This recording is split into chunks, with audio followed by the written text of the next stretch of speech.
MP study YouTube channel पर आपका स्वागत है। मैं दीपक कुमार। आज इस वीडियो में हम बात करेंगे जो स्टूडेंट डीएमई का अलॉटमेंट लेटर ले चुके हैं या जिन स्टूडेंट्स का डीएमई की काउंसलिंग का अलॉटमेंट लेटर आ चुका है, फाइनली उनको कॉलेज अलॉट हो चुका है, उनके ज्वाइनिंग से रिलेटेड बहुत सारे जो क्वेश्चंस स्टूडेंट पूछ रहे हैं। आज हम 3 बेसिक बातें करेंगे। स्टूडेंट की क्वेरीज यहाँ पर मैं ले रहा हूँ। तो डीएमई के अलॉटमेंट लेटर आने के बाद सेकेंड राउंड की काउंसलिंग को लेकर के कुछ कंडीशंस यहाँ पर दी गई है और इस पर्टिकुलर कंडीशन में 3 सिचुएशंस स्टूडेंट के सामने खड़ी होती है। इसके ऊपर डिस्कशन करेंगे। अगर आप इस चैनल पर नए हैं तो चैनल को सब्सक्राइब कर लीजिए, बेल आइकन को प्रेस कर लीजिए। डीएमई पीएनएसटी 2022 की काउंसलिंग सेकेंड राउंड के बारे में जो अपडेट है, इसको लेकर के काफ़ी सारे स्टूडेंट्स क्वेश्चन पूछ रहे हैं। और क्वेश्चन ये पूछ रहे हैं कि सर, अगर मान लीजिए कि हम फर्स्ट राउंड में हमारा अलॉटमेंट लेटर आ चुका है और हम ज्वाइन करते हैं और हमको मान लीजिए कि हमको हमारे पसंद का कॉलेज नहीं मिला है या हम चाहते हैं कि हम सेकेंड राउंड की चॉइस फिलिंग कराएं, तो उसके लिए डीएमई ने पहले ही गाइडलाइंस जारी कर दिया है और ये गाइडलाइंस आप लोगों के लिए काफ़ी इंपॉर्टेंट होने वाली है। इसमें कुछ क्लू और कुछ इन्फॉर्मेशन भी अपने तरफ से देने की कोशिश करूंगा।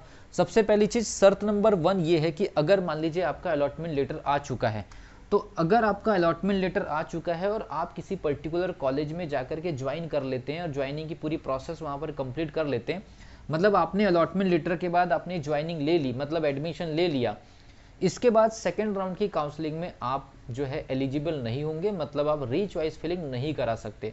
मतलब आपके नाम की सीट जो है वो कट चुकी है, अब दोबारा आप चॉइस फिलिंग के लिए नहीं जा सकते। कुल मिलाकर के सेकेंड राउंड में आप चॉइस फिलिंग के लिए अलाउ नहीं होंगे।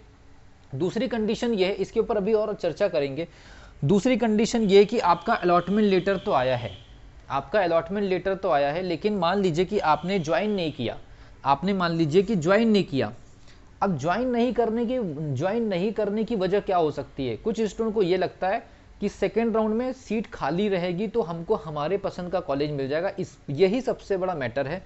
मैं आपको बता दूं, अगर मान लीजिए आपका अलॉटमेंट लेटर आ चुका है, आप ज्वाइन कर चुके हैं, तो कोई इश्यू नहीं है। इसका मतलब है कि आप पूरी तरह से मेंटली प्रिपेयर है। जो भी आपको सेंटर या जो भी आपको मेडिकल कॉलेज मिला है वहाँ पर आपको ट्रेनिंग करनी है। लेकिन बहुत सारे एटलीस्ट 10% स्टूडेंट ऐसे हैं जो असमंजस में हैं या डाउट में है कि हमको वो कॉलेज मिलना चाहिए था जो हमने भरे थे, लेकिन वो कॉलेज नहीं मिला, तो हम सेकेंड राउंड में जा सकते हैं क्या? और बहुत सारे स्टूडेंट्स को ये लगता है कि ये तो फर्स्ट राउंड की काउंसलिंग है, तो सेकेंड राउंड की काउंसलिंग में अभी और नीचे उतरेगा कट ऑफ। मैं आपको बता दूं, जितनी सीटें डीएमई की है वो पूरी की पूरी सीटों के ऊपर अलॉटमेंट लेटर जारी कर दिया गया। अब जो स्टूडेंट यहाँ से सीट छोड़ेंगे, जो सीटें खाली रहेगी, उसी के ऊपर रीचॉइस फिलिंग होगी। अलग से कोई नई सीटें नहीं आने वाली है। डिपेंड करेगा कौन सी कैटेगरी में कितने स्टूडेंट सीटों को छोड़ते हैं, या फिर ये मान करके चलिए कि अलॉटमेंट लेटर नहीं आने के बाद वो दूसरे राउंड में काउंसलिंग में जाना चाहते हैं। अगर मान लीजिए आपका अलॉटमेंट लेटर आ चुका है और आपने ज्वाइनिंग नहीं ली है और आप सेकेंड राउंड की काउंसलिंग का वेट कर रहे हैं, और वो भी इस वजह से कि आपको वो कॉलेज मिल जाता जो आपने चाह रहे थे लेकिन आपको कुछ और मिल गया, तो क्या इस बात की कोई शर्त या कोई कंडीशन या फिर आपके पास में ऐसी कोई सिचुएशन है कि मान लीजिए कि आपको एक मेडिकल कॉलेज मिलना चाहिए था लेकिन आपको कोई दूसरा मेडिकल कॉलेज मिल गया और आप ये चाह रहे कि सेकेंड राउंड में अगर मैं वहाँ चॉइस फिलिंग कराती हूँ दोबारा तो मुझे वो मेडिकल कॉलेज मिल जाएगा जो हमारी पसंद का है। तो अगर आपकी कैटेगरी की सीट अगर मान लीजिए वहाँ पर बची ही नहीं, तो आप सोच लीजिए कि क्या स्थिति बनेगी। हो सकता है कि आपने वहाँ पर कॉलेज छोड़े हैं, और कॉलेज छोड़ने के बाद अगर मान लीजिए कि आप दूसरी राउंड में अगर चॉइस फिलिंग के लिए जाते हैं, तो आपने तो उस जगह से छोड़े हैं, तो सीट तो वहाँ की खाली हुई है और आप अगली बार कोशिश ये करेंगे कि आपको दूसरा कॉलेज मिल जाए। लेकिन अगर मान लीजिए आपकी कैटेगरी की सीट वहाँ पर अवेलेबल ही नहीं रहेगी, तो इस बात की क्या गारंटी कि जो आप चाह रहे हैं वो आपको मिल जाए।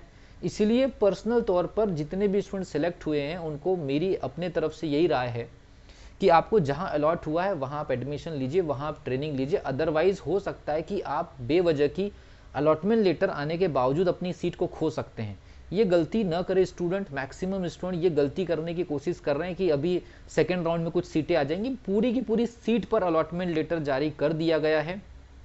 अगर आप किसी अच्छे कॉलेज की तलाश के चक्कर में अपनी सीट गंवा बैठेंगे, या अच्छा कॉलेज यहाँ पर कुछ नहीं होता, सारे कॉलेज में ट्रेनिंग ठीक ठाक होती है। हर कॉलेज के कुछ न कुछ अलग रूल रेगुलेशन या हर एक कॉलेज के अलग लोकेशन की वजह से अलग अलग सिचुएशंस होती है।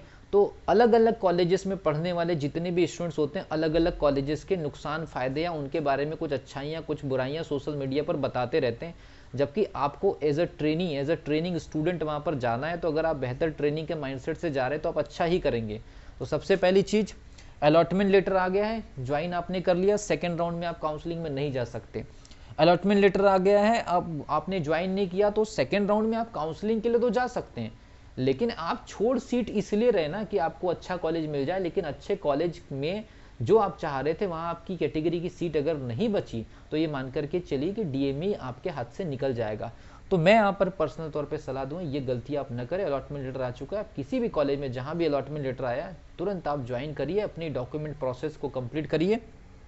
एक और कंडीशन है कि अलॉटमेंट लेटर भी नहीं आया तो फिर आपके पास में एक ही ऑप्शन है, चॉइस फिलिंग कराने का। अब ये सिचुएशन ऐसी है, ये उन स्टूडेंट के लिए जिनका अभी तक कोई नाम नहीं आया है, तो वो डिपेंड करेगा कि कितने स्टूडेंट छोड़ रहे हैं। तो खाली सीटों की जानकारी डीएमई अपने ऑफिशियल वेबसाइट पर देंगे, और ऑफिशियल वेबसाइट पर जब सीटों की जानकारी आएगी तो कौन कौन सी कैटेगरी की कितनी कितनी सीटें कौन कौन से कॉलेजेस में बची है, उसके हिसाब से आप चॉइस फिलिंग करा सकते हैं। ये कंडीशन उन स्टूडेंट के लिए है जिनको अभी तक अलॉटमेंट लेटर जारी नहीं हुआ है। तो ये 3 कंडीशन पर एडमिशन, इस बार अभी बहुत सारे स्टूडेंट इस तीनों की तीनों शर्तों पर क्वेश्चन पूछ रहे हैं कि सर हम दोबारा काउंसलिंग करा सकते हैं। आप काउंसलिंग करा सकते हैं, लेकिन इस बात की कोई गारंटी नहीं है जो आप चाह रहे हैं वही मिले। हो सकता है कि आपके साथ और बुरी कंडीशन हो सकती है। तो ये गलती ना करें, इस कंडीशन में फंसने की कोशिश ना करें। अलॉटमेंट लेटर आ गया तो तुरंत आप ज्वाइन करिए और पूरे माइंडसेट्स के साथ अपनी ट्रेनिंग में अपने आप को लेकर के आइए, तब जा करके ही ये मानिए कि ये एक फाइनल सिलेक्शन हो चुका है आपका।